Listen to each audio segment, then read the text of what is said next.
आज बनवूया तांदूळाची उकड। एकदम मस्त रेसिपी तुम्हाला दाखवणार आहे। पटकन तयार होईल अशी रेसिपी आहे ही। 5 ते 10 मिनिटांमध्ये ही उकड तयार होते।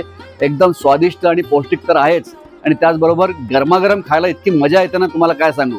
चला सुरुवात करूया। अशाच पद्धतीने उकड तुम्ही ज्वारी, बाजरी किंवा नाचणीचं पीठ वापरून पण करू शकता। या पदार्थासाठी लागणारे जे बेसिक सामान आहेत ते आहे 1 वाटी आपण तांदळाची पिठी घेतली आहे, थोडा कढीपत्ता आहे, नंतर कोथिंबीर घेतलेली आहे, अर्धी वाटी दही आहे आणि थोड्या लाल सुक्या मिरच्या। मी इथे मातीपासून केलेली वाटी वापरतोय, तुम्ही घरची कुठली स्टीलची वाटी पण इथे वापरू शकता। 1 वाटी तांदळाची पिठी मी इथे बोलमध्ये घेतलेली आहे, त्याचबरोबर अर्धी वाटी दही पण मी याच्यामध्ये घेतलेलं आहे। हे जे दही मी घेतलेलं आहे ते मार्केटमध्ये मिळणारं दही घेतलेलं आहे। सगळ्यात आधी 2 वाटी पाणी आपण याच्यामध्ये घालणार आहोत। विस्कचा वापर करून याला चांगलं घुसळून घ्यायचं आहे, जेणेकरून याच्यामध्ये कुठलेच लम्प्स नको राहायला। 2 ते 3 मिनिटं अशा प्रकारे याला व्यवस्थित मिक्स करून घ्यायचं आहे। त्याच्यानंतर अजून 1 वाटी पाणी आपल्याला याच्यामध्ये घालायचं आहे। टोटल आपण 3 वाटी पाणी याच्यात वापरलेलं आहे। मी इथे मातीचं भांडं वापरतोय, पण याच्याऐवजी आपण नॉनस्टिक पॅन किंवा स्टीलची कढई पण वापरू शकतो। आपण हे भांडं गरम करून घेतलं आहे आणि याच्यामध्ये मी 3 चमचे तेल घालतोय। या डिशसाठी सगळ्यात बेस्ट आहे शेंगदाण्याचं तेल। खूप जास्ती नाही घालायचं आहे, कारण वरतून पण आपण नंतर तेल घेतो। काही लोक याच्यामध्ये तूप वापरतात। तेल व्यवस्थित गरम झाल्यानंतर याच्यामध्ये घालायची आहे अर्धा चमचा मोहरी, आणि मोहरी तडतडल्यानंतर याच्यामध्ये घालायचे आहे अर्धा चमचा जिरा। जिरा या पदार्थामध्ये खूप महत्त्वाचा आहे। 5 सुक्या लाल मिरच्या तोडून मी याच्यामध्ये घातलेल्या आहेत। या लाल मिरच्या आहेत ना व्यवस्थित तळून घ्यायच्या आहेत, क्रिस्पी करायच्या आहेत। त्यांचा रंग ऑलमोस्ट काळा झाला पाहिजे। या खरपूस तळलेल्या मिरच्यांचा स्वाद पूर्ण उकडमध्ये उतरतो बरं का।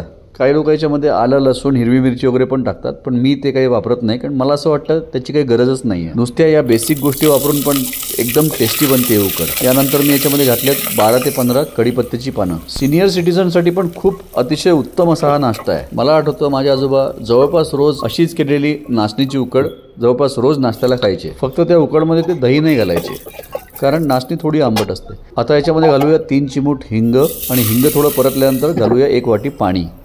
याच्यानंतर जे तांदळाच्या पिठीचं आणि दह्याचं मिक्सचर आपण करून ठेवलं होतं ते याच्यामध्ये घालूया। कोकणामध्ये तर प्रत्येक घरामध्ये साधारणपणे उकड ही बनते। लोकांना वाटतं की फक्त सी फूड तिथलं फेमस आहे म्हणजे कोकणमधलं, पण खूप साऱ्या अशा व्हेजिटेरियन डिशेस पण आहेत ज्या खूप उत्कृष्ट आहेत। हे मिक्सचर घातल्यानंतर मध्यम आचेवर याला कंटिन्यूस ढवळत राहायचं आहे आपल्याला। ढवळत राहिल्यामुळे याच्यामध्ये गुठळ्या होत नाहीत, व्यवस्थित ते असं एकसंध राहतं मिक्सचर। जसं जसं मिक्सचर हे गरम व्हायला लागतं तसं तसं हे थिक व्हायला लागतं। आता अर्धा चमचा मीठ घालूया याच्यामध्ये। साधारणपणे 3 ते 4 मिनिटं याला आपण व्यवस्थित शिजवून घेतलेलं आहे, आणि हे मिक्सचर आता घट्ट झालेलं आहे।